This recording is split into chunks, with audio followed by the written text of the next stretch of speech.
Mon père a donné mon budget mariage à ma sœur. Je n'ai pas pleuré. Mon fiancé s'est levé et a dit, dois-je leur révéler mon vrai métier? Le sourire de ma sœur s'est figé. Ils ne savent pas qui il est vraiment. Le choc sera brutal. Le dîner du dimanche était censé être paisible, mais au moment où mon père a posé sa fourchette, j'ai su que ma vie était sur le point de changer. Il n'avait même pas l'air coupable. Il m'a simplement regardé de l'autre côté de la table et a dit ça nonchalamment, comme s'il parlait de la météo. Solène, nous avons donné ton fonds de mariage à Manon. Elle mérite un vrai mariage. Toi, tu es simple. Quelque chose de petit ira très bien. Je me suis figé. Le silence s'est abattu sur la pièce. J'ai regardé ma mère, mais elle a continué à manger sa salade. J'ai regardé ma sœur cadette, Manon. Elle affichait un sourire narquois. Elle savait, elle avait toujours su. J'ai ressenti une douleur aiguë dans la poitrine. Ce n'était pas une question d'argent. C'était le message. Il me disait que je ne comptais pas. J'étais la fille invisible. J'ai ouvert la bouche pour parler, mais aucun mot n'est sorti. J'avais l'habitude de prendre les restes. Mais alors, la chaise à côté de moi a raclé bruyamment contre le parquet. Grégoire s'est levé. Mon fiancé est un homme discret. Il conduit une vieille berline. Mes parents pensent qu'il n'est qu'un simple employé de bureau sans le sou. Ils le croient faible. Ils avaient tort. Grégoire n'a pas crié. Sa voix était glaciale. Il a posé sa main sur mon épaule et a regardé mon père droit dans les yeux. Monsieur, vous venez de faire une très grosse erreur. Grégoire a ajouté, dois-je dire à tout le monde à cette table ce que je fais réellement dans la vie, ou préférez-vous régler ça tout de suite? Le sourire narquois a disparu du visage de Manon. Et pour la première fois de ma vie, la tempête ne s'abattait pas sur moi. Elle venait pour eux. J'ai grandi dans un pavillon de banlieue standard près de Lyon. De l'extérieur, nous avions l'air d'une famille parfaite. Mon père, Éric, était directeur dans une entreprise de logistique. Ma mère, Diane, travaillait à temps partiel dans une boutique. Et puis il y avait les deux filles, moi, Solène, et ma sœur cadette, Manon. Chacun a un rôle dans une famille comme la nôtre. Manon était la star. C'était elle qui faisait du bruit. C'était elle qui avait besoin d'aide pour ses devoirs. C'était elle qu'il fallait conduire au cours de danse, puis à la danse moderne, puis au centre commercial. C'était elle qui pleurait quand les choses n'allaient pas comme elle le voulait, et mes parents se précipitaient pour tout arranger. Et puis il y avait moi. J'étais l'enfant facile. C'est ce que ma mère disait toujours à ses amis. Oh, Solène. On n'a jamais à s'inquiéter pour Solène. Elle est si indépendante. Elle se débrouille très bien toute seule. Il le disait comme si c'était un compliment.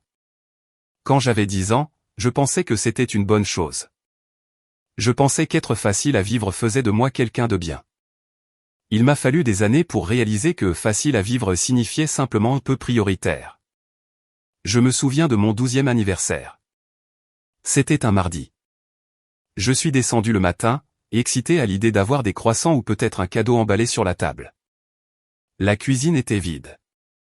Ma mère avait laissé un mot sur le comptoir, Manon a oublié ses chaussons de danse. J'ai dû les lui apporter à l'école. Joyeux anniversaire, ma chérie. Les céréales sont dans le placard. J'ai mangé mes céréales seul. Quand je suis allé à l'école, personne n'a appelé. Quand je suis rentré à la maison, c'était le chaos parce que Manon s'était écorché le genou à la récréation et mon père lui mettait un pansement comme si elle avait perdu un membre. Ils ont commandé une pizza ce soir-là, non pas parce que c'était mon anniversaire, mais parce que maman était trop fatiguée par tout ce drame pour cuisiner. Ils ont oublié d'acheter un gâteau. Mon père a mis une bougie dans un beignet qu'il avait ramené du travail. Fais un vœu, Solène, a-t-il dit, souriant comme s'il était le père de l'année. Je souhaite être quelqu'un d'autre. En grandissant, la différence s'est manifestée par l'argent, mais ça a commencé par l'attention. Quand j'ai eu 16 ans, j'ai eu mon permis. J'avais économisé 3 000 € en faisant du babysitting et des petits boulots de jardinage depuis l'âge de 12 ans. J'ai demandé à mon père s'il pouvait doubler mes économies pour que je puisse acheter une Renault Clio d'occasion. Il a soupiré profondément, en se frottant les tempes. Solène, les temps sont durs en ce moment. Le toit a besoin de réparation. On ne peut tout simplement pas le faire. Tu es une fille intelligente. Tu trouveras une solution. Continue d'économiser. J'ai hoché la tête. Je n'ai pas discuté. J'ai continué à travailler. J'ai acheté une berline rouillée 6 mois plus tard, entièrement avec mon propre argent. Elle n'avait pas de climatisation et la radio ne fonctionnait pas, mais elle était à moi. 3 ans plus tard, Manon a eu 16 ans. J'étais rentré de l'université pour le week-end. Nous étions dans l'allée. Mon père est sorti avec un jeu de clés qui se balançait à son doigt. Il ne se frottait pas les tempes. Il était rayonnant. « Joyeux anniversaire, princesse » a-t-il crié. Dans l'allée se trouvait une Peugeot 208 flambant neuve. Elle avait un nœud rouge sur le toit. J'ai eu l'impression que quelqu'un m'avait donné un coup de poing dans l'estomac. J'ai regardé mon père. Je pensais que les temps étaient durs, ai-je murmuré. Il ne m'a même pas regardé. Il était trop occupé à regarder Manon crier et sauter de joie. Ma mère s'est approchée et m'a tapoté le bras. Ne sois pas jalouse, Solène. C'est laid. Manon a besoin d'une voiture sûre. Elle n'est pas aussi capable que toi. Tu sais, elle est anxieuse au volant. Nous devons nous assurer qu'elle est en sécurité. C'était l'excuse pour tout. Manon était fragile, donc elle avait besoin du meilleur. J'étais forte, donc je ne méritais rien. Ma résilience est devenue leur excuse pour me négliger. Quand j'ai postulé à l'université, j'ai été accepté dans une excellente université publique. J'ai réuni mes parents pour parler des frais de scolarité. Nous sommes si fiers de toi, a dit ma mère. Mais nous ne pouvons vraiment pas aider avec les frais. Les investissements de ton père sont en baisse. Tu peux obtenir des prêts, n'est-ce pas? Ou des bourses. Tu es si intelligente. Tu trouveras un moyen. Alors, je l'ai fait. J'ai eu 2 emplois tout en suivant un cursus complet. Je travaillais le matin dans un café de 5 heures à 10 heures, puis j'allais en cours, puis je travaillais à la bibliothèque jusqu'à la fermeture. Je mangeais des pâtes instantanées. Je manquais les fêtes parce que je ne pouvais pas me permettre de payer l'entrée. J'ai obtenu mon diplôme avec mention et je l'ai aussi obtenu avec des dettes, mais je l'ai fait. 2 ans plus tard, Manon est allée à l'université. Elle n'avait pas les notes pour une université publique, alors elle est allée dans une école de commerce privée qui coûtait 3 fois plus cher que la mienne. Mes parents ont tout payé. Ils ont payé ses frais de scolarité. Ils ont payé sa chambre d'étudiante. Ils lui envoyaient une allocation mensuelle pour les vêtements et les sorties. Je l'ai découvert en rentrant pour la Toussaint et en voyant la facture sur le comptoir. Je tremblais quand j'ai interrogé ma mère à ce sujet. Je travaillais 2 emplois, ai-je dit, la voix tremblante. Je rembourse encore mes prêts. Vous m'aviez dit que vous n'aviez pas d'argent. Ma mère a soupiré, ce même soupir dédaigneux qu'elle avait utilisé toute ma vie. Solène, s'il te plaît, ne ramène pas tout à toi. Manon n'est pas comme toi. Elle ne supporterait pas le stress d'un travail en plus des études. Elle s'effondrerait. Nous devons la soutenir pour qu'elle puisse réussir. Toi, tu es une survivante naturelle. Tu n'as pas besoin qu'on te tienne la main. Je n'avais pas besoin que vous me teniez la main, ai-je dit. J'avais besoin que vous soyez juste. La vie n'est pas juste, a lancé mon père depuis le salon. Arrête de compter l'argent des autres, Solène. C'est inconvenant. L'argent des autres. C'est ainsi qu'il appelait leur soutien. J'ai cessé de rentrer aussi souvent après ça. Je suis resté dans la ville où je travaillais. J'ai construit ma vie. J'ai trouvé un emploi de coordinatrice marketing. Ce n'était pas un salaire énorme, mais c'était le mien. J'ai loué un petit appartement. J'ai acheté mes propres meubles. J'ai payé mes propres factures. J'ai appris à être invisible. J'ai appris que si j'avais un problème, un pneu crevé, une mauvaise rupture, une grippe qui me clouait au lit pendant 3 jours, je devais le résoudre moi-même. Appeler à la maison ne signifiait qu'entendre parler du dernier drame de Manon. Le petit ami de Manon l'a quitté. Mes parents l'ont envoyé sur la Côte d'Azur pour se remettre. Manon a raté un cours. Mes parents ont engagé un tuteur privé. Manon a eu une amende pour excès de vitesse. Mon père l'a payé et lui a dit d'être prudente. Je suis sorti avec quelques garçons, mais je les ai tenus à l'écart de ma famille. Je ne voulais pas qu'ils voient à quel point je devenais petite en entrant dans cette maison. Je ne voulais pas qu'ils me voient dans la cuisine en train de faire la vaisselle pendant que tout le monde regardait la télé. Je ne voulais pas qu'ils voient ma mère critiquer mes cheveux ou mon travail tout en louant la nouvelle coupe de Manon.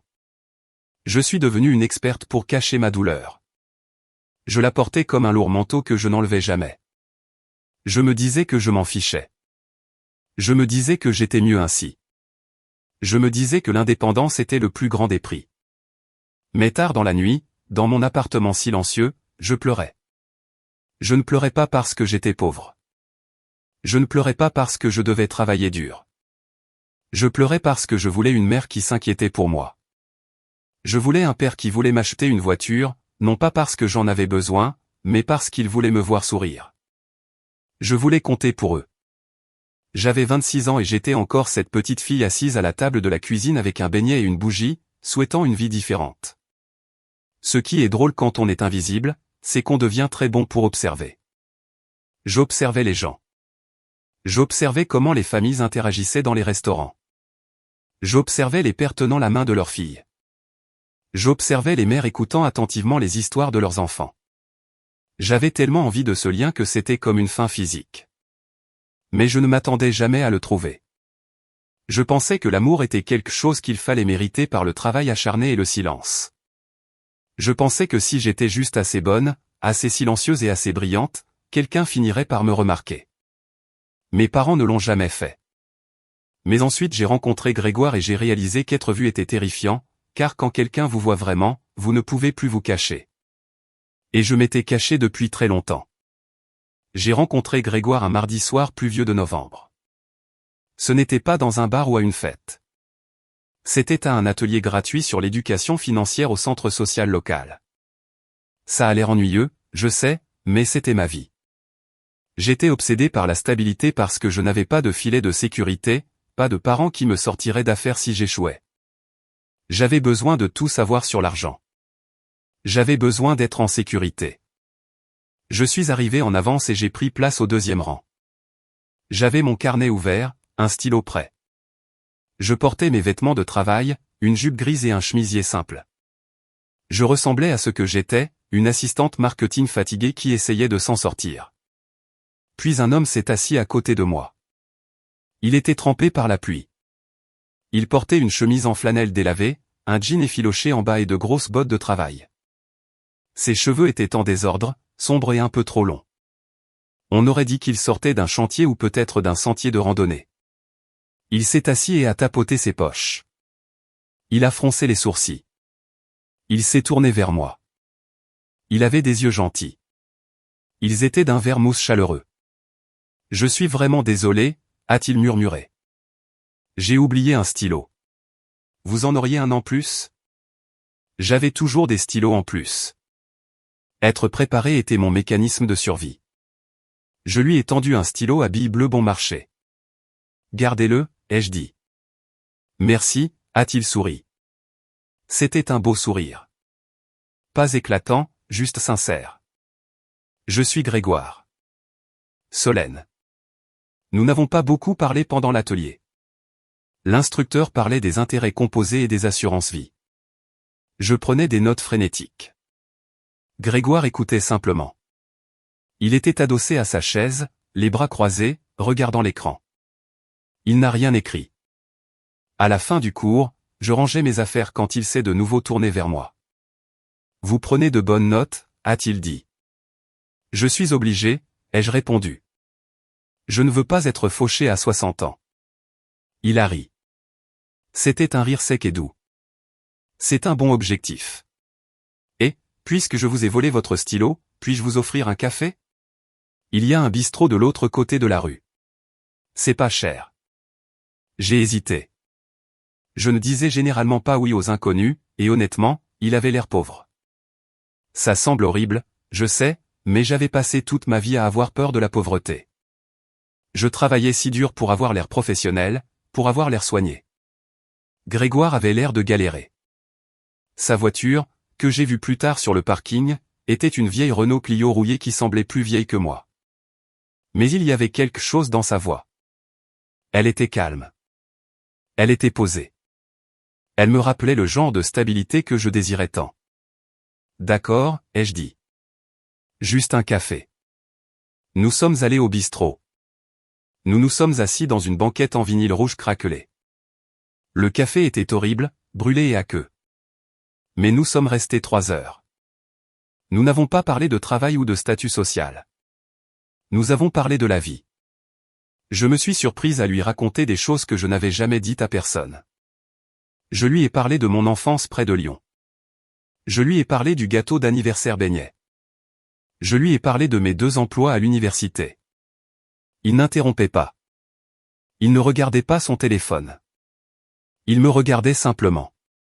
Il écoutait. Ça a l'air solitaire, a-t-il dit simplement après que j'ai fini une histoire sur ma remise de diplôme. Je l'ai regardé, surprise. La plupart des gens disaient « Waouh, tu es si forte » ou « Bravo pour ton travail acharné ». Grégoire n'a pas dit ça. Il a vu la vérité. C'était solitaire, ai-je admis, la voix prise dans ma gorge. Je comprends ça, a-t-il dit. J'ai grandi dans le silence aussi.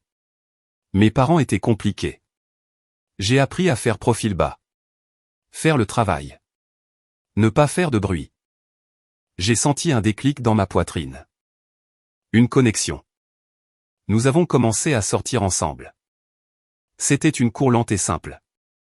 Nous n'allions pas dans des restaurants chics. Nous faisions de longues promenades dans le parc. Nous cuisinions le dîner dans mon petit appartement, généralement des spaghettis ou des tacos. Nous louions des films à la médiathèque. Grégoire était un homme simple. Il vivait dans un petit 2 pièces au-dessus d'un garage. Ses meubles étaient dépareillés. Il portait les 5 mêmes chemises en flanelle, il conduisait cette Renault qui faisait un bruit de ferraille. Je supposais qu'il avait des difficultés financières. Il n'a jamais dit exactement ce qu'il faisait dans la vie. Il disait juste qu'il travaillait dans le support technique et faisait un peu de codage en freelance. Je pensais qu'il s'en sortait, tout comme moi. Je suis tombée amoureuse de lui parce qu'il était gentil. Quand j'ai eu la grippe, il est venu et m'a préparé une soupe maison. Il s'est assis près de mon lit et m'a lu des livres jusqu'à ce que je m'endorme.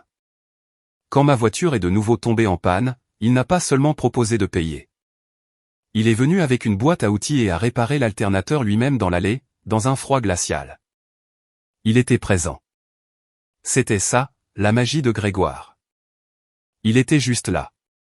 Pour mon anniversaire, 6 mois après notre rencontre, il ne m'a pas acheté de voiture. Il m'a acheté une première édition de mon livre préféré. Ça a dû lui coûter 100 €. Je savais que c'était beaucoup pour lui. J'ai pleuré en l'ouvrant. « Pourquoi tu pleures ?» a-t-il demandé, essuyant une larme de ma joue avec son pouce. « Parce que tu t'en es souvenu », ai-je sangloté. Je n'ai mentionné ce livre qu'une seule fois il y a 3 mois. Je me souviens de tout ce que tu dis, Solène, a-t-il dit. C'est à ce moment-là que j'ai su que je voulais l'épouser. Je me fichais que nous passions probablement notre vie à louer des appartements. Je me fichais que nous devions découper des bons de réduction. J'avais trouvé quelqu'un qui me voyait. Mes parents, bien sûr, n'étaient pas impressionnés. J'ai amené Grégoire à la maison pour Pâques. Ce fut un désastre. Mon père a demandé à Grégoire ce qu'il conduisait. Quand Grégoire a répondu une Clio de 2005, mon père a littéralement ri. Bonne chance pour monter les côtes avec ça, a-t-il ricané. Ma mère a demandé à Grégoire où il achetait ses vêtements. C'est un look très rustique, a-t-elle dit en plissant le nez. Manon l'a complètement ignoré. Elle était assise à table, envoyant des textos à son petit ami, qui conduisait une BMW et travaillait pour l'agence immobilière de son père. Grégoire ne s'est pas fâché.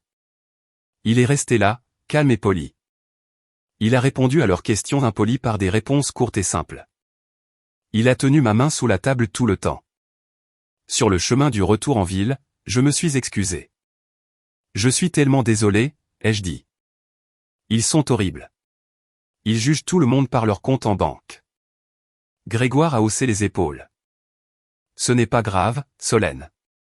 Je me fiche de ce qu'ils pensent. Je ne me soucie que de ce que tu penses. Je pense que tu es merveilleux, ai-je dit. Bien, a-t-il souri. Ça me suffit. 1 an a passé. C'était notre premier anniversaire. Grégoire m'a dit de bien m'habiller. Je veux t'emmener quelque part de bien, a-t-il dit. J'ai mis ma plus belle robe, une robe noire que j'avais achetée en solde dans un magasin d'usine. Grégoire est venu me chercher dans sa Clio, mais il ne portait pas de flanelle. Il portait un costume. C'était un beau costume. Il lui allait parfaitement. Il était beau, différent. Il nous a conduits en centre-ville, dans l'un de ces steakhouse haut de gamme que je n'avais jamais regardé que depuis le trottoir. Grégoire, ai-je murmuré alors que le voiturier prenait sa voiture rouillée. Nous ne pouvons pas nous permettre ça. Les entrées coûtent genre 30 €. Fais-moi confiance, a-t-il dit. J'ai économisé. Nous nous sommes assis. Le serveur nous a apporté du champagne. Grégoire avait l'air nerveux. Il tripotait sa serviette. Solène, a-t-il commencé. Il y a quelque chose que je ne t'ai pas dit. Quelque chose d'important. Mon estomac s'est noué. Était-il marié? Était-il endetté? Allait-il en prison? Qu'est-ce que c'est, ai-je demandé, agrippant la nappe. Il a mis la main dans la poche de sa veste et en a sorti un morceau de papier plié. Il l'a glissé sur la table vers moi. C'était un article d'un magazine économique spécialisé dans la tech. Le titre disait « Le codeur discret ». Comment Grégoire Lawson a vendu sa start-up de fintech pour 45 millions d'euros. J'ai fixé la photo. C'était Grégoire. Il portait un sweat à capuche, assis devant un ordinateur, mais c'était bien lui. L'article datait de 2 ans. J'ai levé les yeux vers lui, la bouche ouverte. Je ne comprends pas. Ça dit 45 millions d'euros. Oui, a-t-il dit doucement. Mais la voiture, l'appartement, le travail de support technique. Je fais du codage en freelance parce que j'aime ça, a-t-il dit. Mais j'ai vendu mon entreprise il y a 3 ans. J'ai investi la majeure partie. Je vis des intérêts. Pourquoi, ai-je demandé. Pourquoi l'as-tu caché? Pourquoi as-tu laissé mon père se moquer de ta voiture? Pourquoi m'as-tu laissé payer la moitié des courses?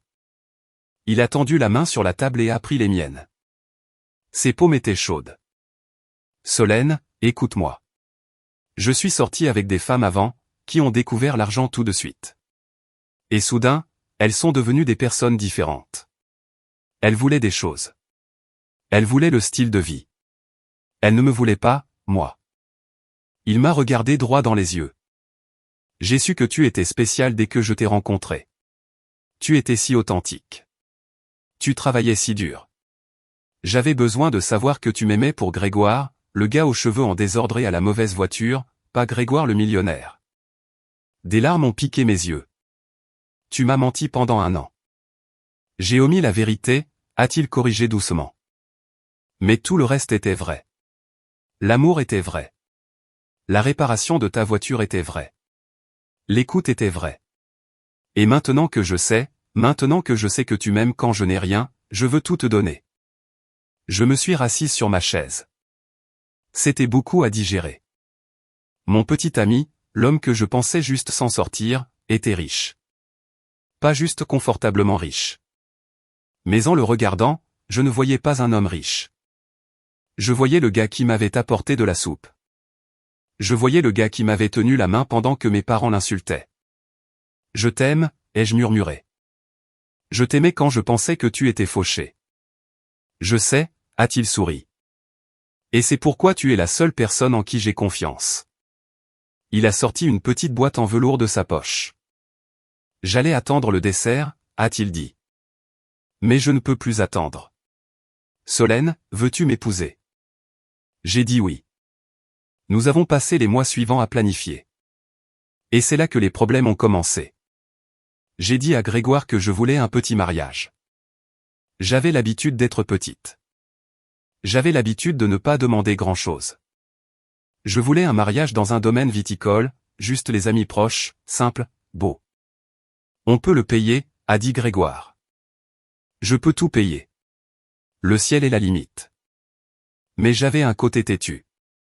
Je voulais que mes parents contribuent juste un peu. Pas parce que nous avions besoin d'argent. Évidemment, Grégoire pouvait acheter le lieu, mais parce que je voulais qu'ils agissent comme des parents. Des années auparavant, quand ma grand-mère est morte, elle a laissé une somme d'argent spécifique à mes parents. Elle était destinée au mariage des filles. Ma mère nous en avait parlé quand nous étions adolescentes. Il y avait 20 000 euros pour moi et 20 000 euros pour Manon. C'était une promesse, une rare promesse d'égalité. J'ai pris Grégoire à part. Je n'ai pas encore parlé de ton argent à mes parents, ai-je dit. Pourquoi pas, a-t-il demandé. Parce que s'ils savent que tu es riche, ils changeront. Ils essaieront de t'utiliser. Ils feront soudainement semblant de m'aimer parce que j'ai attrapé un gros poisson. Je veux voir s'ils me traiteront bien pour moi-même. Grégoire a hoché la tête lentement. Un test? Oui, ai-je dit. Je veux leur demander mon fonds de mariage. L'argent que grand-mère a laissé. C'est une question de principe. Je veux voir s'ils seront enfin justes. Grégoire a serré ma main. D'accord, on garde le secret un peu plus longtemps. Voyons ce qu'ils font. Nous sommes allés près de Lyon pour le dîner du dimanche pour annoncer nos fiançailles. Je portais une bague modeste, une bague de substitution que Grégoire avait achetée pour ne pas éveiller les soupçons. La vraie bague, un diamant magnifique, était enfermée dans notre coffre-fort à la maison. Nous nous sommes assis à table.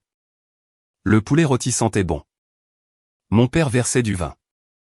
Manon parlait fort de son récent voyage à Marrakech avec son fiancé, Cédric. Je me suis raclé la gorge. Maman, papa, Manon, j'ai une nouvelle, ai-je dit, rayonnante. Grégoire et moi sommes fiancés. J'ai attendu les acclamations. J'ai attendu les étreintes. Ma mère a levé les yeux de son assiette. Oh, c'est bien, ma chérie. Elle a pris une gorgée de vin. Mon père a hoché la tête. Félicitations.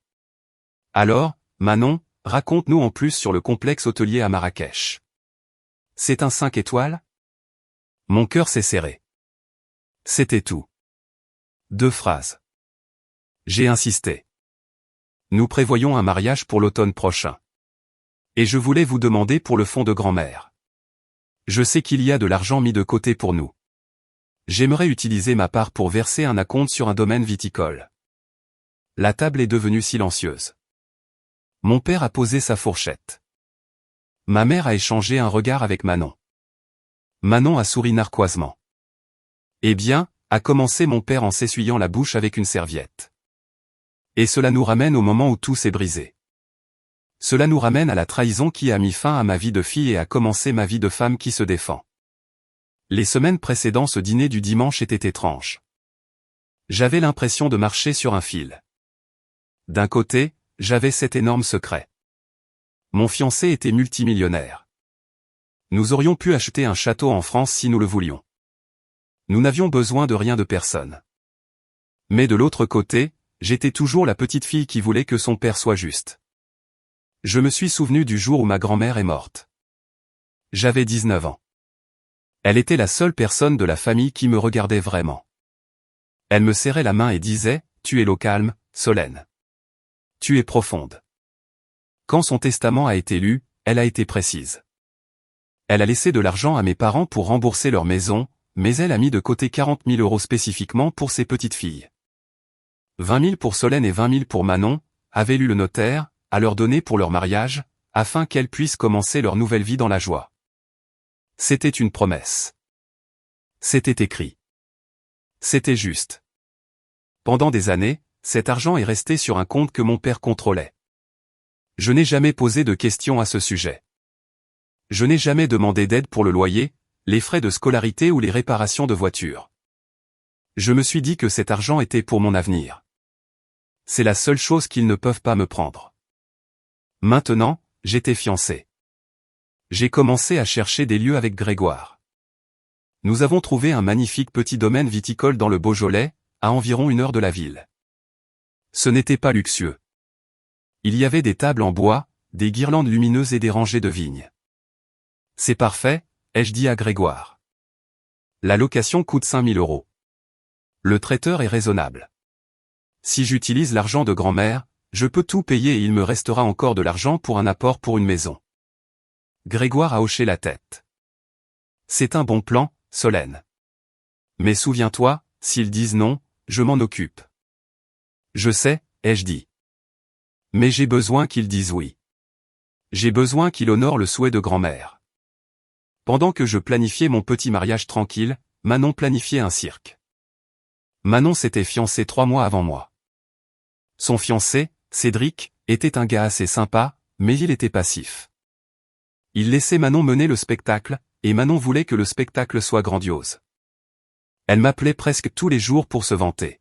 « Solène, tu ne croiras jamais la robe que j'ai trouvée », m'a-t-elle dit au téléphone un mardi. C'est une Dior. Elle coûte 12 000 €. J'ai failli laisser tomber mon téléphone. 12 000, Manon. C'est une voiture. C'est mon jour spécial, a-t-elle répliqué sèchement. Maman dit que je mérite de ressembler à une princesse. En plus, on fait le mariage à Marrakech. On invite 200 personnes. Tout le monde doit prendre l'avion. Ça va être une fête d'une semaine. Comment vous payez pour tout ça, ai-je demandé. Je savais que Cédric avait un bon travail, mais il n'était pas riche, et Manon travaillait à temps partiel comme réceptionniste dans un studio de yoga. Oh, on s'arrange, a-t-elle dit vaguement. Maman et papa aident. Évidemment. Évidemment. Ce mot m'est resté en travers de la gorge. Je suis allé voir mes parents une semaine plus tard pour leur montrer ma bague. J'y suis allé seul en voiture parce que Grégoire travaillait. Je suis entré dans la cuisine. Ma mère était assise à la table avec des piles de magazines de mariage. Manon était là, entourant des photos avec un marqueur rouge. « Salut », ai-je dit. Ma mère a levé les yeux. « Oh, salut Solène. Regarde ces fleurs. Des pivoines. Manon veut des pivoines, mais elles sont hors saison. On va peut-être devoir les importer de Hollande. Ça a l'air cher, ai-je dit. Ça l'est, a grogné mon père en entrant du garage. Il a ouvert le frigo et a pris une bière. Mais on ne se marie qu'une fois, n'est-ce pas? J'ai tendu ma main. La bague avec le diamant modeste a capté la lumière. Je voulais vous montrer la bague, ai-je dit. Ma mère l'a regardée une seconde. Très jolie. Elle est délicate, très pratique, tout comme toi. Merci, ai-je dit, essayant de ne pas laisser le compliment à double tranchant me piquer. Grégoire et moi regardons les dates. On pense à octobre. Un petit mariage dans un domaine viticole. Manon a ri. Un domaine viticole, c'est tellement rustique. Vous allez avoir des bottes de foin. Non, ai-je dit sèchement. C'est élégant. C'est simple. Eh bien, ne choisis pas octobre, a dit Manon, tournant une page de son magazine. Mon enterrement de vie de jeune fille est en octobre, et puis j'ai besoin d'un mois pour me détoxifier avant le mariage en décembre. Donc, octobre ne m'arrange pas. Je l'ai dévisagé. Manon, ton mariage est en décembre. Mon mariage serait 2 mois avant le tien. Ça ne t'affecte pas. Ça détourne l'attention, a-t-elle dit en faisant la moue. C'est mon année. Tu ne peux pas débarquer comme ça et me voler mon année. J'ai regardé mon père. Papa, tu penses que je lui vole son année? Il a soupiré et a bu une longue gorgée de bière. Solène, n'énerve pas ta sœur. Elle est sous beaucoup de stress avec l'organisation de ce grand événement. Ton truc est petit. Peut-être que tu peux attendre le printemps prochain. Pour étaler un peu les coûts. Étaler les coûts. C'était le premier signal d'alarme. Quel coût, ai-je demandé. Grand-mère a laissé l'argent. Il est là. 20 000 pour moi, 20 000 pour Manon. C'est déjà là. La pièce est devenue soudainement silencieuse. Mon père a regardé ma mère. Ma mère a baissé les yeux sur le magazine. Manon s'est mordu la lèvre, mais elle n'avait pas l'air coupable. Elle ressemblait à un chat qui venait de manger le canari. On parlera des finances plus tard, a dit mon père rapidement. Pas maintenant. Je suis fatigué du travail. Profitons juste de l'après-midi. Il est sorti de la pièce. Mon estomac s'est tordu. Je connaissais ce silence. Je connaissais ce regard. C'était le même regard qu'ils m'avaient lancé quand ils avaient acheté la voiture à Manon. C'était le regard de personnes qui avaient pris une décision qui allait me faire du mal, et qui ne voulaient tout simplement pas encore faire face aux conséquences. Je suis rentré chez moi ce soir-là le cœur lourd. Ils vont me la faire à l'envers, ai-je dit à Grégoire en rentrant dans notre appartement. Je le sens. Grégoire préparait un sauté de légumes. Il a posé la spatule et m'a serré dans ses bras. S'ils le font, c'est leur perte. Mais nous devons les obliger à le dire. Nous devons les obliger à te le dire en face. Pourquoi, ai-je demandé. Parce que tu as besoin de savoir, a-t-il dit. Tu as besoin de savoir exactement où tu te situes pour pouvoir enfin t'en aller. Il avait raison. J'avais besoin de la vérité. Même si la vérité me brisait le cœur. Alors, nous avons organisé le dîner du dimanche. Le dîner où tout prendrait fin. Le dimanche est arrivé. Le ciel était gris et lourd, menaçant de pleuvoir. Il correspondait parfaitement à mon humeur. Grégoire nous a conduits dans sa vieille Renault. Je portais une jolie robe bleu marine. Grégoire portait une chemise propre et un pantalon chino. Il avait l'air présentable mais humble. J'étais nerveuse. Mes mains tremblaient sur mes genoux. Respire, a dit Grégoire, posant sa main sur mon genou. Quoi qu'il arrive, je suis là. Tu n'es pas seul cette fois. Nous nous sommes garés dans l'allée. La maison de mes parents avait l'air comme d'habitude. Pelouse manucurée, peinture blanche fraîche. La voiture de Manon était déjà là. Nous sommes entrés. L'odeur de rôti de bœuf et de romarin emplissait l'air. C'était une odeur que j'associais à l'enfance, à la famille. Pendant une seconde, j'ai ressenti une lueur d'espoir. Peut-être que je me trompais. Peut-être qu'ils allaient sourire, me tendre un chèque et me dire qu'ils étaient heureux pour moi. Nous nous sommes assis dans la salle à manger. Mon père était assis en bout de table. Ma mère était à sa droite. Manon et Cédric étaient d'un côté, et Grégoire et moi de l'autre. La conversation a commencé par des banalités, le temps, l'équipe de football locale, le travail de Cédric à l'agence immobilière. Puis mon père s'est raclé la gorge. Il a posé sa fourchette. Alors, a-t-il dit en me regardant, tu as mentionné l'autre jour que tu cherchais des lieux pour ce mariage dans un vignoble. Oui, ai-je dit. J'ai essayé de garder ma voix stable. Nous avons trouvé un endroit, nous devons verser un acompte la semaine prochaine. D'accord, a dit mon père. Il a pris son verre de vin et a fait tourner le liquide rouge. Il n'a pas bu. Il a juste regardé le vin bouger dans le verre. Voilà le problème, Solène, a-t-il dit. Il ne m'a pas regardé. Il a regardé le centre de table. Ta mère et moi avons regardé les chiffres, et nous avons pris une décision de direction. Mon cœur s'est arrêté. Je savais ce qui allait arriver. Je pouvais le sentir dans la pression de l'air de la pièce. Le mariage de Manon est complexe, a continué mon père. C'est un événement à l'étranger. Il y a les vols, les hôtels, le lieu à Marrakech. C'est très cher, beaucoup plus cher que ce que nous avions prévu. D'accord, ai-je dit lentement. Mais c'est le mariage de Manon. Nous voulons nous assurer que c'est bien fait, a ajouté ma mère. Sa voix était aiguë et tendue. Nous avons de la famille qui vient de partout. Ça rejaillit sur nous. Il faut que ce soit parfait. Donc, a dit mon père, me regardant enfin. Ses yeux étaient plats. Nous avons décidé de consolider les fonds. Consolider, ai-je demandé. Nous avons donné ton fonds de mariage à ta sœur, a-t-il dit. Il l'a dit si simplement. Comme s'il disait, nous avons passé le sel à ta sœur. J'ai senti le sang quitter mon visage. Mes mains sont devenues froides. Vous avez fait quoi, ai-je murmuré. Nous avons donné les 20 000 € de grand-mère à Manon, a-t-il répété, un peu plus fort cette fois, comme si j'étais sourde. En les ajoutant à sa part, ça lui fait 40 000 €. Ça couvre le lieu et le traiteur à Marrakech. C'était le seul moyen de faire fonctionner les chiffres.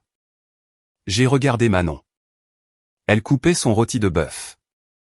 Elle souriait. Un petit sourire narquois et satisfait jouait sur ses lèvres. Elle n'avait pas l'air honteuse. Elle avait l'air d'avoir gagné une partie. Mais c'était mon argent, ai-je dit. Ma voix tremblait. Grand-mère l'a laissé pour moi. C'était dans le testament. Techniquement, il nous a été laissé pour que nous le distribuions, a dit mon père, agitant la main avec dédain. Grand-mère voulait que vous soyez heureuses, les filles. Et Manon, Eh bien, Manon a besoin d'un type de mariage spécifique pour être heureuse. Tu sais comment elle est. Et moi, ai-je demandé. Je ne mérite pas d'être heureuse. Ma mère a soupiré. Elle avait l'air agacée. Solène, sois réaliste. Tu te maries avec Grégoire. Elle a fait un geste vague vers lui de l'autre côté de la table. Vous êtes des gens simples. Vous êtes faciles à vivre. Vous vous êtes toujours contenté de moi. Vous n'avez pas besoin d'un grand mariage, tape à accent grave l'œil. Vous pouvez faire quelque chose dans un jardin ou à la mairie. Ça vous correspond mieux. Ça me correspond mieux de n'avoir rien, ai-je demandé.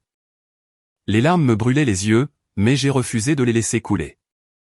Ce n'est pas rien, a dit mon père sèchement. Nous t'avons élevé. Nous t'avons nourri. Ne sois pas ingrate. Ta sœur a besoin d'aide. Elle n'est pas aussi débrouillarde que toi. Tu as toujours été la plus forte. Tu peux t'en sortir. Manon ne le peut pas. La voilà. La vérité. La vérité que j'avais fui toute ma vie. Ma force était ma punition. Parce que je travaillais dur, parce que je ne me plaignais pas, il se sentait justifié de ne rien me donner. Il me pénalisait d'être une bonne fille. Donc, vous m'avez volé, ai-je dit. Le mot est resté en suspens dans l'air. Voler. Surveille tonton, a claqué mon père. Son visage est devenu rouge. C'est notre argent. Nous décidons où il va. Et nous avons décidé que Manon le mérite plus en ce moment. Fin de la discussion. Il a repris sa fourchette et a piqué un morceau de pomme de terre. Il a commencé à manger. Il a réellement commencé à manger, comme s'il ne venait pas de plonger la main dans ma poitrine pour en arracher le dernier lambeau d'espoir que j'avais pour cette famille. Je suis resté là, figé. Je me sentais petite. Je me sentais invisible. Je me sentais comme la fillette de 12 ans mangeant seule ses céréales le jour de son anniversaire. J'étais sur le point de me lever. J'étais sur le point de partir en silence, comme je l'avais toujours fait. J'étais sur le point de battre en retraite et de disparaître. Mais alors, Grégoire a bougé. Il ne s'est pas agité nerveusement. Il n'a pas baissé les yeux. Il s'est levé. La chaise a raclé bruyamment contre le parquet. C'était un son dur, violent dans la pièce silencieuse. Tout le monde a arrêté de manger. Mon père a levé les yeux, agacé. Où vas-tu, Grégoire? Les toilettes sont au bout du couloir. Grégoire n'a pas répondu. Il a fait le tour de la table. Il n'a pas regardé mes parents. Il a marché jusqu'à se tenir juste derrière ma chaise. Il a posé ses deux mains sur mes épaules. Sa prise était ferme, rassurante. Puis il a regardé mon père. Le visage de Grégoire était différent. Le regard doux et gentil avait disparu. Ses yeux étaient durs. Sa mâchoire était serrée. Il avait l'air dangereux. Vous n'avez pas seulement volé de l'argent, a dit Grégoire. Sa voix était basse, mais elle portait parfaitement dans le silence. Vous avez volé sa confiance. Mon père a ri. C'était un rire sec et moqueur. Excusez-moi. Asseyez-vous, mon garçon. C'est une affaire de famille. Ça n'a rien à voir avec vous. Ça a tout à voir avec moi, a dit Grégoire. Parce que Solène est ma famille maintenant. Vous venez de renoncer à ce rôle. Renoncer, a cligné ma mère. De quoi parlez-vous? Vous êtes dramatique. Ce n'est que de l'argent. Solène s'en sortira. Elle s'en sort toujours. Elle ne devrait pas avoir à le faire, a dit Grégoire. Il a mis la main dans la poche intérieure de sa veste. Il a sorti son téléphone. Il a tapoté l'écran plusieurs fois puis a tourné le téléphone pour que mon père puisse le voir. Savez-vous ce que c'est? A demandé Grégoire. Mon père a plissé les yeux vers l'écran. C'est un solde de compte bancaire. Je ne comprends pas. Lisez le nombre, a ordonné Grégoire. Pas demandé. Ordonné. Mon père s'est penché. Ses yeux se sont écarquillés. Il a enlevé ses lunettes et les a remises. Il a regardé le téléphone, puis Grégoire. Puis de nouveau le téléphone. Ça dit 8 chiffres, a balbutié mon père. C'est une blague? C'est une fausse application? Ce n'est pas une blague, a dit froidement Grégoire. Il a remis le téléphone dans sa poche. J'ai vendu mon entreprise il y a 3 ans. J'ai plus d'argent que tout le monde dans cette pièce réunie, fois 10. Le silence qui a suivi était lourd, lourd et suffocant. Manon a laissé tomber sa fourchette. Elle a cliqueté contre la porcelaine. La bouche de ma mère s'est ouverte. Mais vous conduisez cette vieille voiture, vous vous habillez comme un bûcheron, a balbutié ma mère. Je m'habille comme ça parce que je n'ai pas besoin d'impressionner des gens comme vous, a dit Grégoire. Je voulais savoir si Solène m'aimait pour moi. C'est le cas. C'est la seule personne honnête à cette table. Il a baissé les yeux vers moi. Son regard s'est adouci une seconde. J'allais payer pour notre mariage, Éric. J'allais tout payer. J'allais acheter une maison à Solène. J'allais prendre soin de ses parents quand ils vieilliraient. J'allais changer vos vies. Il a de nouveau regardé mon père. La glace est revenue. Mais maintenant je vois qui vous êtes. Vous la punissez d'être bonne. Vous lui prenez pour nourrir la vanité de sa sœur. Vous regardez votre fille et vous voyez un compte en banque à piller, pas une personne à aimer. Mon père était pâle. On aurait dit qu'il allait être malade. Il réalisait ce qu'il venait de perdre. Il réalisait qu'il avait misé sur le mauvais cheval. Grégoire, attendez, a dit mon père, la voix tremblante. Nous ne savions pas, nous pouvons arranger ça. C'était juste un malentendu. Nous pouvons. Non, l'a coupé Grégoire. Ce n'était pas un malentendu. Vous lui avez dit qu'elle ne méritait pas un vrai mariage. Vous lui avez dit qu'elle ne comptait pas. Grégoire s'est penché en avant, posant ses mains sur la table, se penchant vers le visage de mon père. Je veux que vous rendiez cet argent, a dit Grégoire. Chaque centime. Les 20 000 euros. Je les veux sur le compte de Solène demain matin. Mais nous l'avons donné au lieu de réception à Marrakech, a gémi Manon. Ce n'est pas remboursable. Grégoire a tourné lentement la tête pour regarder Manon. Elle s'est recroquevillée sur sa chaise. Je m'en fiche, a dit Grégoire. Annulez le lieu. Vendez votre voiture. Je me fiche de comment vous l'obtenez. Mais si cet argent n'est pas sur le compte de Solène avant 9 h demain, j'appellerai tous les journaux locaux et leur dirai exactement comment la famille traite ses enfants. Je vous exposerai à vos amis, à votre église et à vos clients.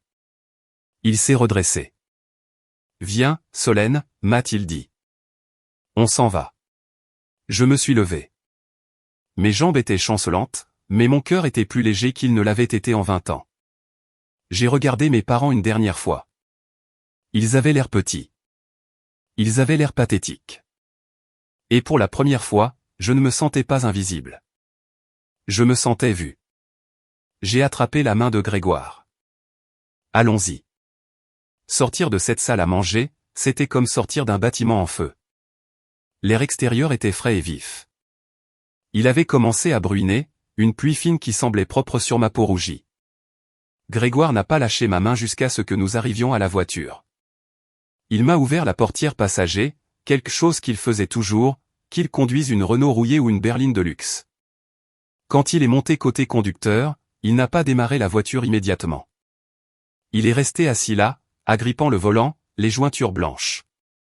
Il respirait fort, essayant de contrôler sa colère.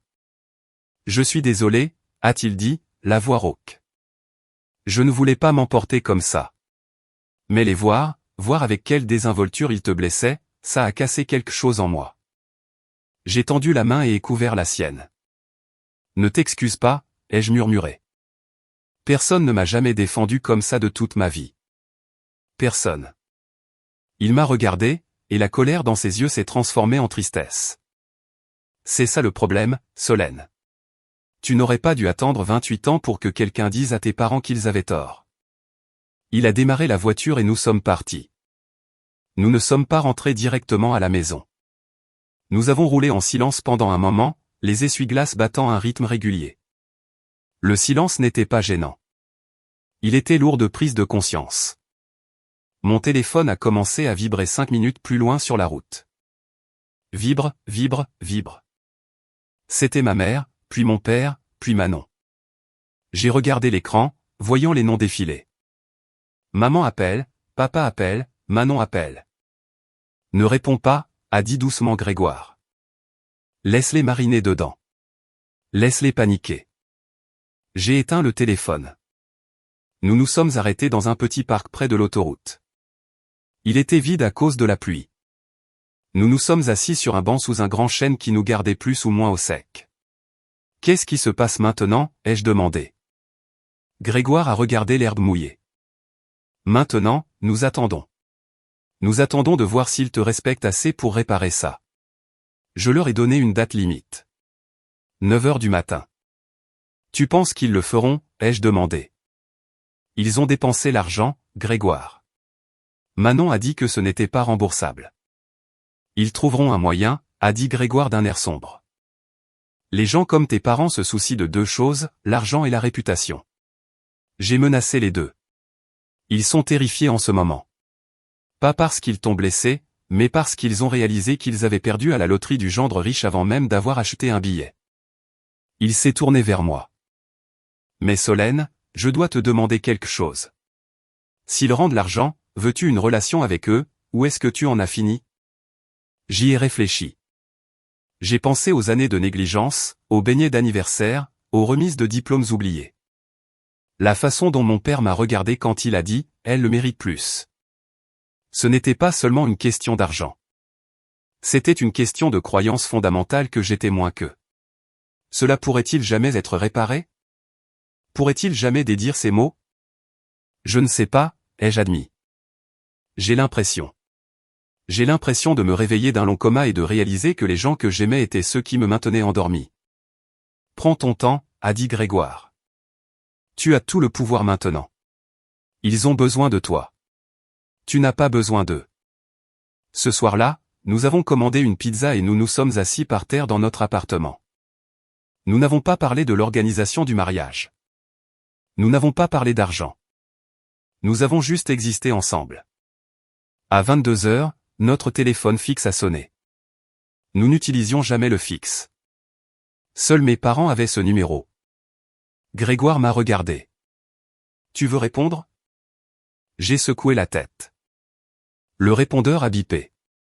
La voix de mon père a rempli la pièce. Il avait l'air différent, tremblant, désespéré. Solène, c'est papa. Écoute, nous travaillons sur le virement. Nous déplaçons quelques trucs. Manon est. Eh bien, Manon est contrariée, mais nous gérons. S'il te plaît, rappelle-nous.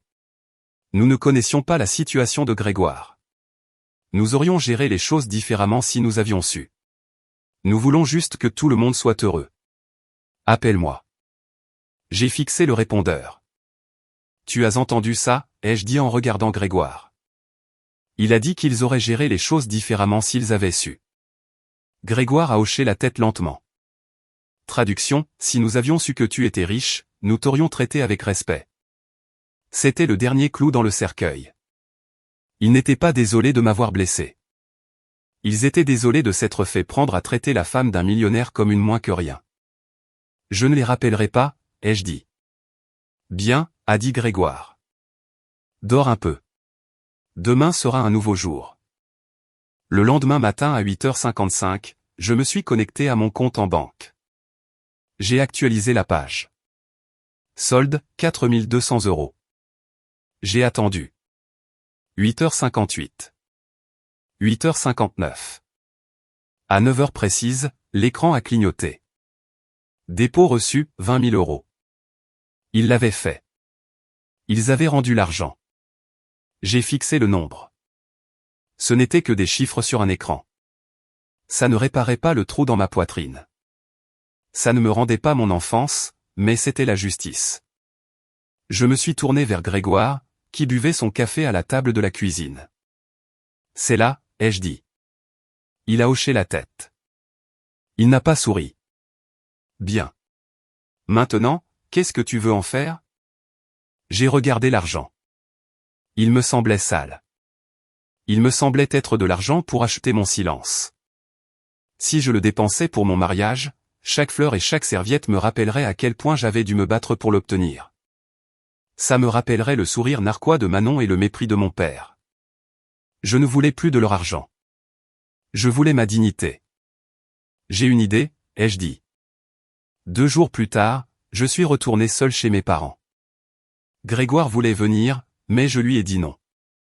Je dois faire ça toute seule, ai-je dit. Il m'a défendu à table.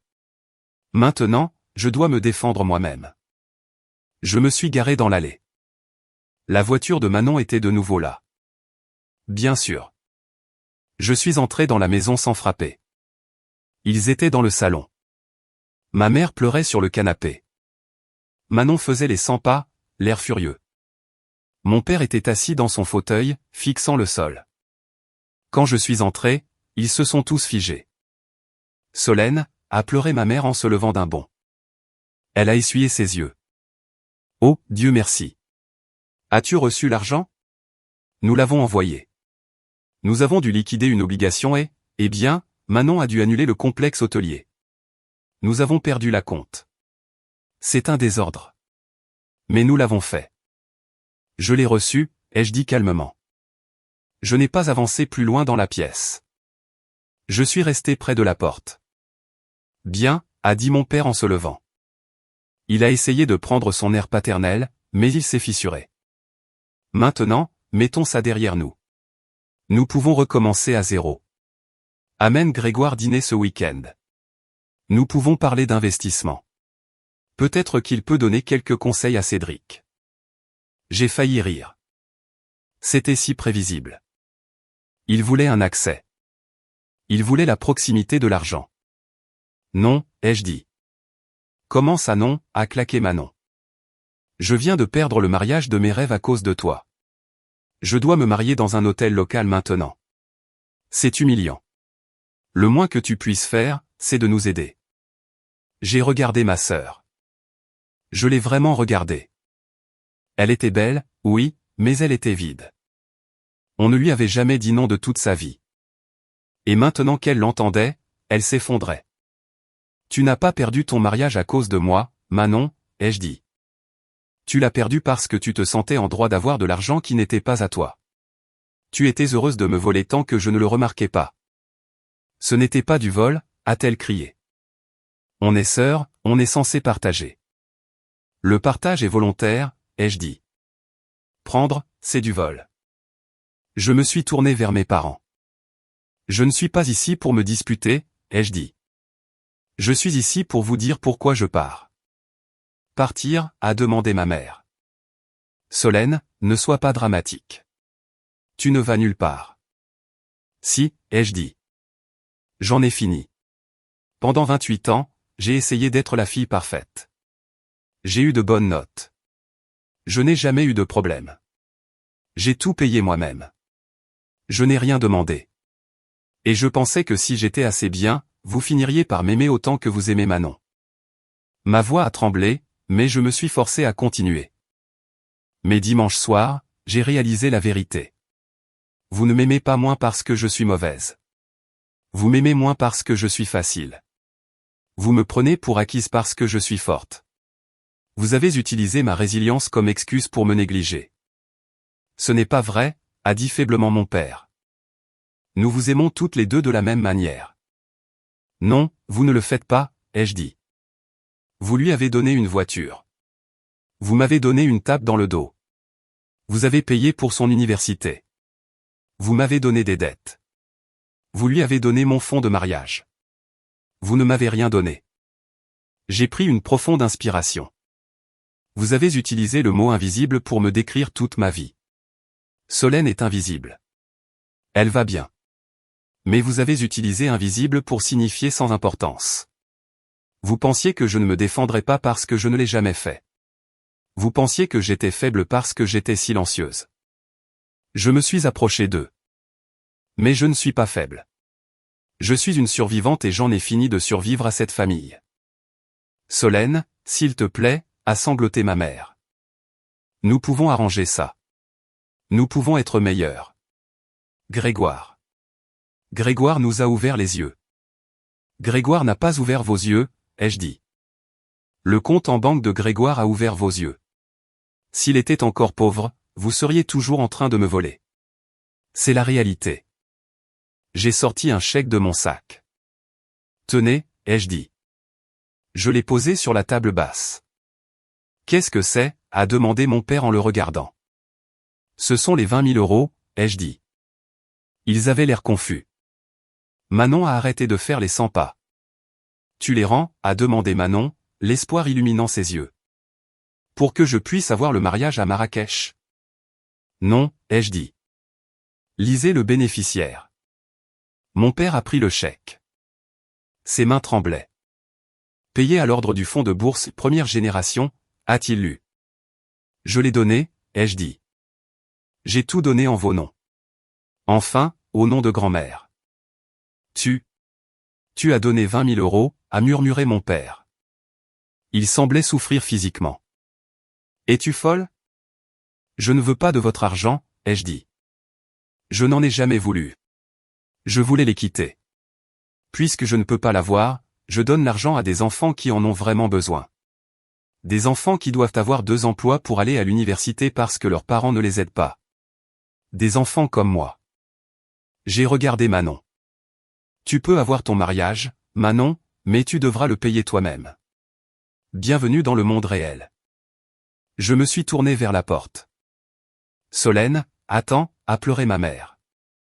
Si tu pars maintenant, qu'est-ce qu'on dit aux gens? Et pour Noël? Et la famille?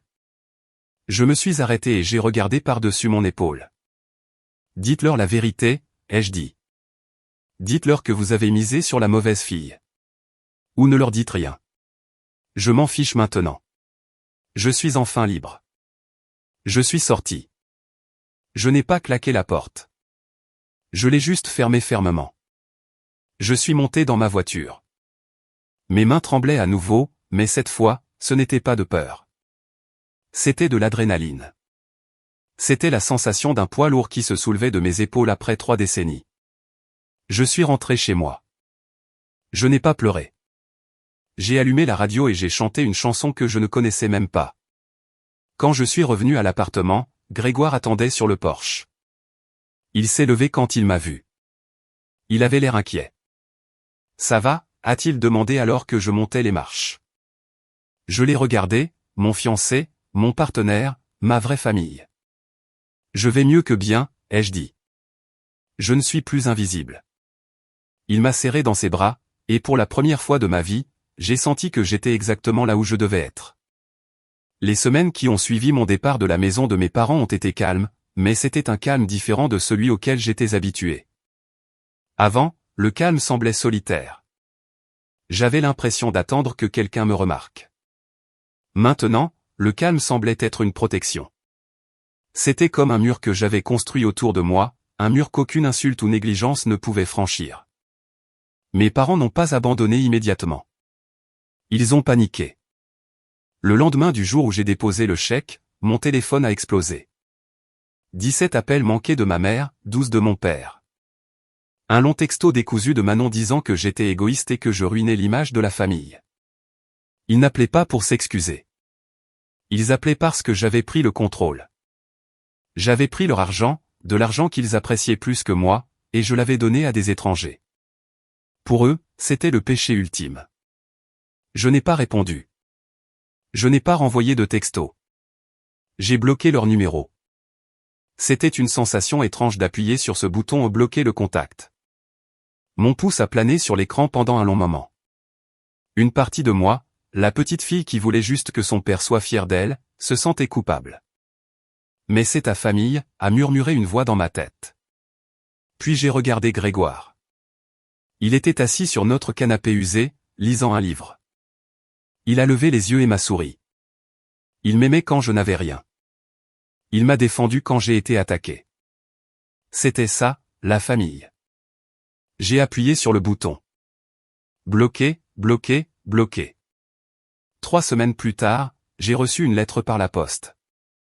C'était une enveloppe épaisse avec le logo du fonds de bourse première génération. Je l'ai ouverte à la table de la cuisine. Chère mademoiselle, nous vous écrivons pour vous remercier de votre don incroyablement généreux de 20 000 euros. Votre don financera les frais de scolarité complets de 2 étudiants ce semestre. Des étudiants qui sont les premiers de leur famille à aller à l'université et qui occupent plusieurs emplois pour subvenir à leurs besoins. Grâce à vous, une jeune femme nommée Sarah qui travaille de nuit dans un restaurant pour payer ses études d'infirmière n'aura pas à abandonner cette année. Vous avez changé des vies. J'ai lu la lettre 2 fois. J'ai commencé à pleurer.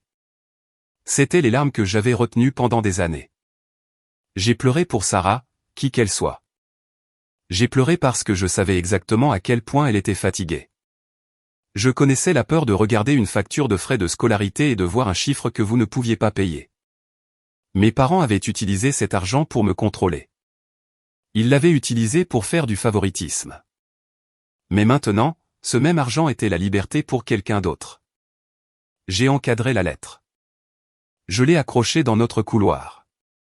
C'était mieux que n'importe quel cadeau de mariage que j'aurais pu recevoir. Pendant ce temps, j'ai appris par une tante que je n'avais pas encore bloqué les retombées à la maison. C'était grave. Manon a dû annuler son mariage à Marrakech. La compte était perdue. Elle était furieuse. Elle a fini par réserver une salle de réception dans un hôtel Mercure local. Ce n'était pas un mauvais endroit, mais pour quelqu'un comme Manon qui voulait un conte de fées, c'était un cauchemar. Mes parents étaient embarrassés. Ils avaient déjà parlé à leurs amis du mariage à l'étranger. Maintenant, ils devaient faire marche arrière. Ils devaient expliquer pourquoi ça avait changé. Les rumeurs ont commencé à circuler. Les gens ont commencé à poser des questions. Pourquoi Solène n'est-elle pas impliquée? Pourquoi Grégoire a-t-il crié sur Éric au dîner? Est-il vrai que Solène a fait don de son héritage? Pour la première fois, l'image de la famille parfaite se fissurait, et je n'étais pas là pour la réparer avec mon silence. Je n'étais pas là pour sourire et prétendre que tout allait bien. J'étais parti. Un soir, Grégoire est rentré à la maison avec une bouteille de vin. C'est pourquoi, ai-je demandé. Pour fêter ça, a-t-il dit. Je viens de raccrocher avec mon avocat. Il a finalisé le trust pour tes parents. Je me suis figé. Le trust, Grégoire. Je t'ai dit que je ne voulais rien leur donner. Je sais, a-t-il dit en versant 2 verres. C'est pourquoi le trust est verrouillé. Ils ne peuvent pas toucher un centime de mon argent. Je m'en suis assuré. S'il m'arrive quelque chose, ou à nous, cet argent va à des œuvres de charité. Tes parents ne verront jamais un centime de la fortune dans laquelle ils ont essayé de se marier. Il a bu une gorgée. Mais, a-t-il ajouté, j'ai mis en place un petit fonds pour tes nièces ou neveux. Si Manon a des enfants, pour leur éducation, directement à l'école. Parce que les enfants ne devraient pas souffrir des erreurs de leurs parents. Je l'ai regardé avec tant d'amour que j'ai cru que mon cœur allait éclater. Il était dur, mais il était bon. Il a brisé le cycle. Tu es incroyable, ai-je dit. Non, a-t-il dit en m'embrassant sur le front. Je suis juste le gars qui a la chance de se tenir à côté de toi. Nous sommes retournés à l'organisation de notre mariage, mais cette fois, c'était paisible. Il n'y avait pas de dispute sur les fleurs, pas de compétition, juste nous. Nous avons décidé de ne pas inviter mes parents. C'était la décision la plus difficile de ma vie, mais aussi la plus nécessaire. Les invités auraient signifié ouvrir la porte à leur drame. Cela aurait signifié passer le jour de mon mariage à m'inquiéter de ce que ma mère dirait de ma robe ou si mon père ferait un toast passif-agressif. 6 mois plus tard, octobre est arrivé. Le domaine viticole était peint de nuances d'or et de rouge profond. L'air était vif, sentant le raisin et la terre. C'était exactement ce que j'avais voulu. Nous n'avons pas dépensé une fortune, même si nous aurions pu. Nous l'avons gardé petit, 50 invités, juste les personnes qui nous connaissaient vraiment. Les amis de Grégoire du monde de la tech, qui étaient étonnamment simples, et mes amis de l'université et du travail. Je me suis préparé dans un petit gîte sur la propriété. Ma meilleure amie, Jeanne, m'a aidé à fermer ma robe. Ce n'était pas une Dior. C'était une robe en soie simple et élégante que j'ai trouvée dans une boutique de mariage locale. Elle n'a pas coûté 12 000 €. Elle en a coûté 800 et je me sentais comme une reine dedans. Tu es à couper le souffle, a dit Jeanne en ajustant mon voile. Comment te sens-tu? Calme, ai-je dit, et je le pensais. D'habitude, les grands événements de la vie me rendaient anxieuse parce que j'attendais la critique. J'attendais que ma mère dise « arrange tes cheveux » ou que mon père regarde sa montre. Mais ils n'étaient pas là. Le silence qu'ils ont laissé derrière eux était rempli d'amour des personnes qui avaient choisi d'être là. À 16 heures, la musique a commencé. Une guitare acoustique, simple. Je suis sorti du gîte. J'avais décidé de remonter l'allée seul. Certaines personnes ont pu penser que c'était triste. Où est son père, aurait-il pu chuchoter. Mais je ne le voyais pas de cette façon. J'ai marché seul parce que je m'étais amené jusqu'ici. J'avais traversé la négligence, la solitude et le doute. J'avais survécu sur mes 2 pieds. Remonter l'allée seul n'était pas un aveu d'abandon. C'était une déclaration de force. J'ai vu Grégoire m'attendre sous une arche de feuilles d'automne. Il portait un costume sombre, mais il ressemblait toujours à Grégoire. Ses yeux étaient humides. Quand je l'ai atteint, il a pris ma main. Sa prise était chaude et solide. « Salut », a-t-il murmuré. « Salut », ai-je souri. La cérémonie a été courte. Nous avons écrit nos propres vœux. Solène, a dit Grégoire, la voix légèrement cassée. Tu es la personne la plus forte que je connaisse. Tu m'as appris que la valeur ne se trouve pas dans un compte en banque, mais dans le caractère. Tu es ma maison, et je promets de passer le reste de ma vie à m'assurer que tu ne te sentes plus jamais invisible. J'ai essuyé une larme de ma joue. Grégoire, ai-je dit, tu m'as vu quand personne d'autre ne le faisait. Tu m'as aimé quand je n'avais rien à offrir que moi-même. Je promets d'être à tes côtés, de construire une vie de vérité avec toi, et de ne jamais laisser le monde nous rendre froid. Je voulais la paix, alors j'ai choisi la paix. Nous nous sommes embrassés. La petite foule a applaudi. C'était un son de pure joie. La réception était magique. Nous avons mangé des pâtes et bu du vin du domaine. Nous avons dansé sous des guirlandes lumineuses alors que le soleil se couchait. Vers 20 heures, je suis allé aux toilettes pour me rafraîchir. J'ai sorti mon téléphone de mon sac pour vérifier l'heure. Il y avait un message de Manon. J'ai fixé l'écran. Mon pouce a plané sur la notification. Salut Solène. Papa pleure dans la cuisine. Maman est en vrac. Je voulais juste dire félicitations, et je suppose que je suis désolé pour tout. Ça semble bizarre que tu ne sois pas là. On peut arranger ça? J'ai lu les mots. On peut arranger ça? Il y a 6 mois, j'aurais sauté sur ce message. Je l'aurais appelé immédiatement. J'aurais essayé d'arranger les choses. Je me serais excusé pour des choses que je n'avais pas faites juste pour maintenir la paix. Mais j'ai relu le message. Papa pleure. Maman est en vrac. Même dans ses excuses, il s'agissait d'eux. Il s'agissait de leur douleur, de leurs regrets, de leur inconfort.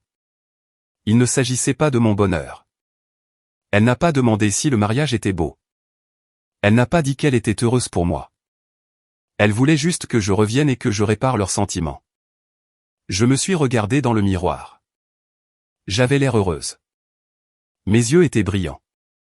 Mes épaules étaient détendues. J'ai réalisé que si je répondais, j'inviterais le chaos à revenir. Je reviendrais dans le rôle de la réparatrice, la concierge émotionnelle qui nettoie les dégâts des autres. Je n'étais plus cette personne.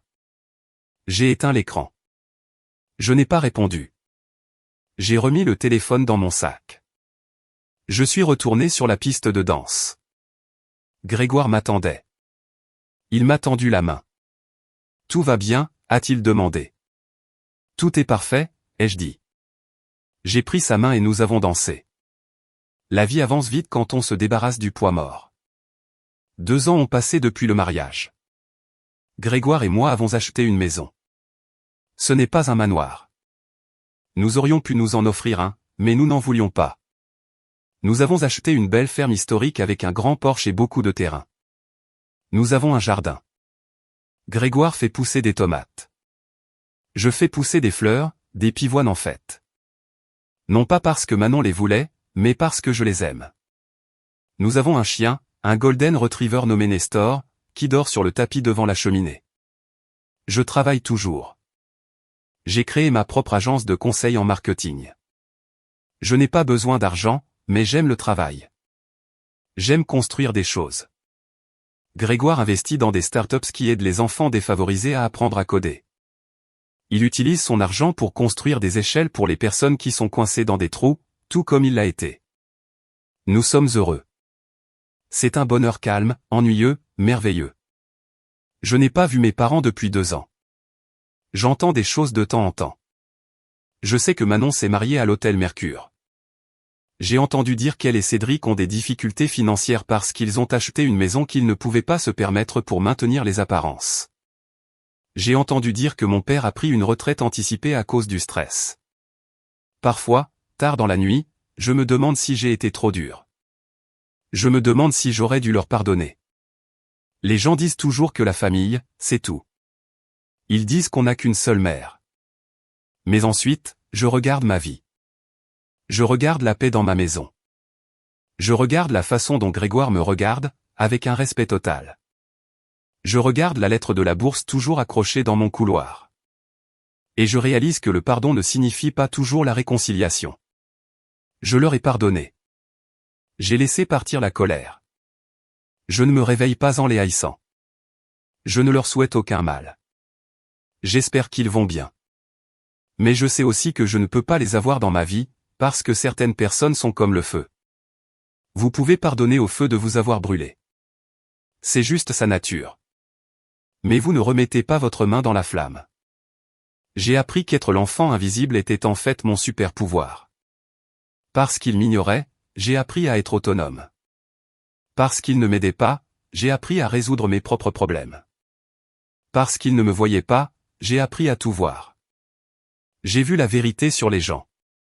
J'ai vu qui était vraiment Grégoire quand il portait de la flanelle et conduisait un taco rouillé. Si j'avais été l'enfant chéri, gâté et privilégié comme Manon, je l'aurais peut-être manqué.